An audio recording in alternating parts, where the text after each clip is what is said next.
Hey up everybody, I'm on part 2 of my mechanical hacksaw project. If you've not seen part 1, take a look at part 1 and I explain why I'm doing this project and the reasoning behind it. So it's going to be a 2-speed with a gearbox on, compact mechanical hacksaw. So I'll take you over to my workbench then and I'll show you exactly where I've got up to on this. I'm not quite sure how much you can see this drawing because it's a little bit faint because I've done it in pencil, but I've been busy making the shafts for the gears and the pulley.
This is the shaft that's going to come through in that position with the gears on, and on that shaft will be this set of gears. Then that will go through the body of the saw. So that is that part looking from the other side, and then this piece where the crank arm is going to fit, working on the other side again. This is the shaft I've made to come through, and then on this side there'll be this set of gears.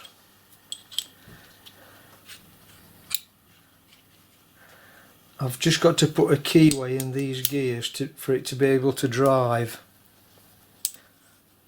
I've done the shaft, I've got to do the gears.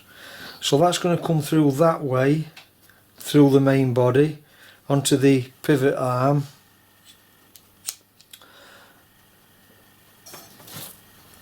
And then they're going to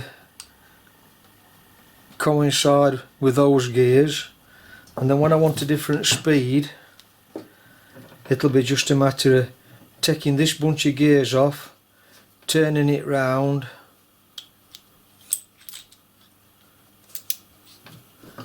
and then that one will mesh with that one instead of that one with that one. So I'll just show you where these are going to fit in real life. I've got the saw set up on a piece of wood on a base. I'm just determining my angles now that I need, where I've got to cut everything. But the parts I've just made, this one's going to go through like I shown you on the drawing, from this side of the body through, and that's going to screw into the other side of that body and lock up with a locking nut on the other side. Then onto this shaft I've got my pulley with the gears fastened to this brass, well, it's a bronze bush, keywayed, so the pulley drives the whole bush with the gears fastened to it with 2 screws on this flange. So all that is a solid unit, and that's going to slide onto that shaft.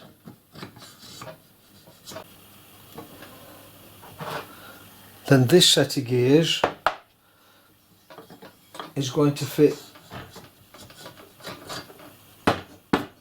into the main for the crank arm, and that's the pivot point for the arm as well as the drive for the crank arm. So that's going to fit on there, and what I'll do, I'll just be able to turn them gears round to give me different speeds once they're all fastened together.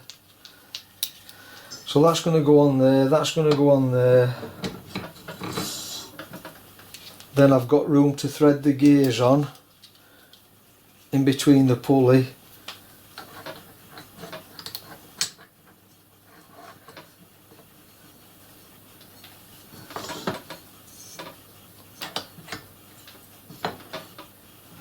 And then the belt on.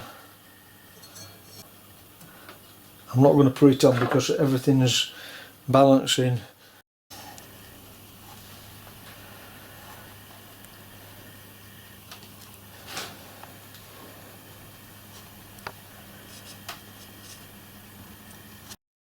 So what I'm doing now then, I've set everything up with packers under to get my position, so I can get the position of my arm.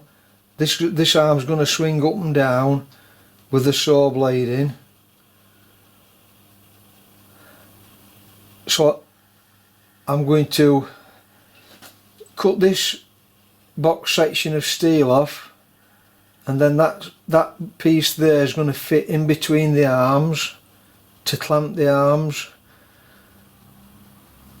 the same width as where it's clamped over the main body. Then that arm's going to be able to pivot up and down, but I'm going to leave this side cut a little bit longer because I've just made this box section up which is going to fit to that arm. That'll be fitted onto there solidly, and then off this arm comes the guide for the saw. There's the pivot arms, that's them. This block here will be this piece, and that will allow me to fasten the guide arms on where the saw slides, reciprocates up and down, or in and out rather. And then the crank arm will be on here, connected to the saw, which will in turn be connected to the guide arms, and then all that pivots up. Then the vise, which is here, comes off this main body fixed jaw to approximately to there, with a movable jaw on there.